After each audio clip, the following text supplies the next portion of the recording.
Assalamualaikum warahmatullahi wabarakatuh. Terima kasih kepada Ibu Risna Dewi Esos MSP selaku dosen pengampu yang telah memberikan tugas akhir kepada saya untuk mempresentasikan PPT tentang kualitas pelayanan publik.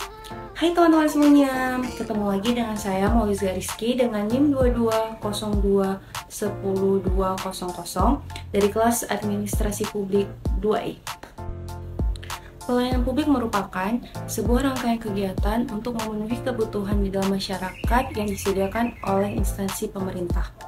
Kualitas pelayanan publik merupakan segala usaha yang diberikan oleh pemerintah untuk meningkatkan kualitas pelayanan publik yang dijalankan secara baik dan sukses. Tidak ada kegagalan dalam suatu pun.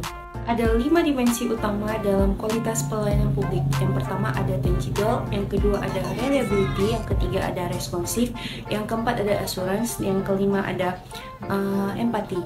Yang pertama tangible. Tangible merupakan sesuatu yang nyata yang diberikan pelayanan yang dapat dirasakan secara fisik maupun dengan panca indera. Contohnya sarana prasarana, komputerisasi administrasi, sarana informasi, dan kotak saran. Yang kedua ada reliability. Reliability ini adalah keandalan atau kemampuan pegawai untuk melayani pelayanan atau memberikan pelayanan dengan terpercaya. Yang ketiga ada responsif. Responsif ini adalah kemampuan pelayanan yang super cepat, tanggap, untuk memberikan hasil pelayanan yang berkualitas kepada para penerima pelayanan. Yang keempat ada assurance. Asuransi ini adalah sikap keramahan dan sopan santun pegawai untuk menarik empati atau untuk menarik kepercayaan pelanggan. Yang kelima ada empati. Empati merupakan sikap lemah lembut yang diberikan pegawai kepada penerima layanan agar penerima pelayanan nyaman dan puas. 7 faktor utama yang mempengaruhi kualitas pelayanan publik. Yang pertama ada competence. Pegawai yang memiliki pengetahuan dan keterampilan akan memberikan pelayanan yang baik kepada para penerima layanan. Yang kedua ada akses. Kemudahan pegawai untuk memberikan layanan kepada konsumen guna mencapai pelayanan yang efektif. Yang ketiga ada credibility. Credibility adalah layanan yang jujur yang akan dapat dipercayai oleh konsumen.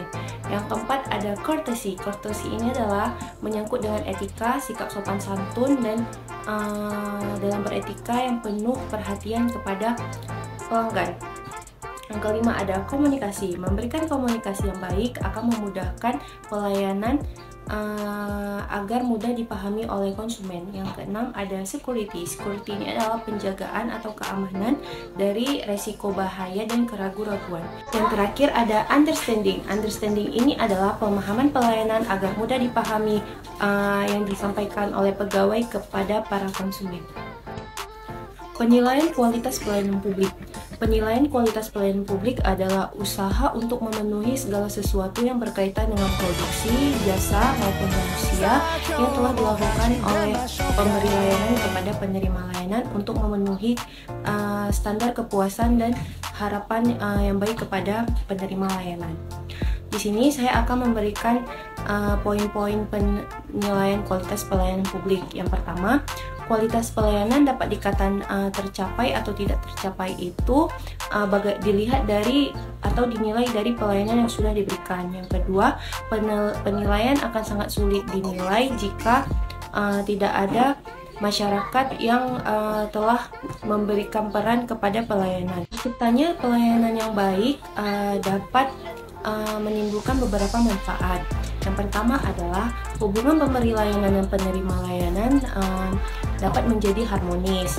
Yang kedua word of mouth, yaitu penerima layanan akan mengatakan pelayanan ini baik loh kepada penerima layanan yang lainnya. Yang ketiga, reputasi pelayanan akan semakin meningkat jauh lebih baik dari sebelumnya. Ada satu kasus yang tertarik untuk saya ceritakan kepada teman-teman semua, yaitu digitalisasi dari era globalisasi, yaitu pemerintah menerbitkan elektronik tilang atau tilang online. Jadi fenomena yang terjadi di Indonesia sangatlah fenomena yang Indonesia hampir setiap hari terjadi, yaitu tentang pelanggaran berlalu lintas, minimnya kesadaran dan pengetahuan pengguna jalan dalam mentaati peraturan lalu lintas yang ada.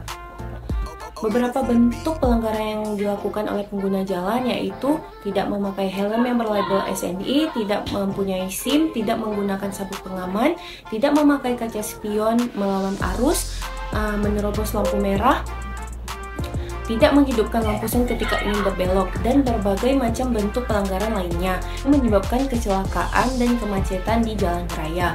Oleh sebab itu, pemerintah berkolaborasi dengan kepolisian, Kejaksaan Agung, pengadilan, dan Bank BRI untuk mengeluarkan strategi perbaikan sistem mekanisme dalam pelanggaran berlalu lintas, yaitu menerbitkan elektronik tilang atau sistem tilang online. Jadi memudahkan para pelanggar untuk melanggar sanksi atau denda yang ada melalui Bank BRI. Mekanismenya adalah pelanggar akan membayar sanksi denda melalui Bank BRI. Kemudian jika pelanggar sudah membayar sanksinya, maka akan mendapatkan notifikasi bahwa pelanggar sudah membayar sanksi yang ada. Kemudian pelanggar menunjukkan bukti bahwa pelanggar sudah membayar sanksi yang ada kepada pihak kepolisian yang sedang bertugas.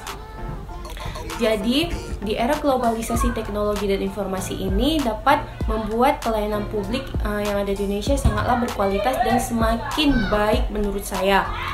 Karena dengan adanya strategi pemerintah mengeluarkan sistem e-tilang ini dapat mewujudkan kerjasama antar kepolisian, pengadilan, Bank BRI, dan Kejaksaan Agung. Jadi, itulah satu kasus yang tertarik untuk saya jelaskan kepada teman-teman semua. Kesimpulan yang dapat saya ambil adalah kualitas pelayanan publik adalah bentuk totalitas yang dilakukan oleh pemberi layanan kepada penerima layanan secara maksimal dengan kebutuhan yang dibutuhkan oleh masyarakat guna dalam rangka memenuhi kebutuhan dan kepuasan dalam masyarakat. Demikian paparan hasil materi tentang kualitas pelayanan publik yang sudah saya berikan. Semoga dapat bermanfaat bagi teman-teman semua. Jika ada kekurangan mohon dimaafkan karena kesempurnaan hanya milik Allah semata. Wassalamualaikum warahmatullahi wabarakatuh. Bye bye.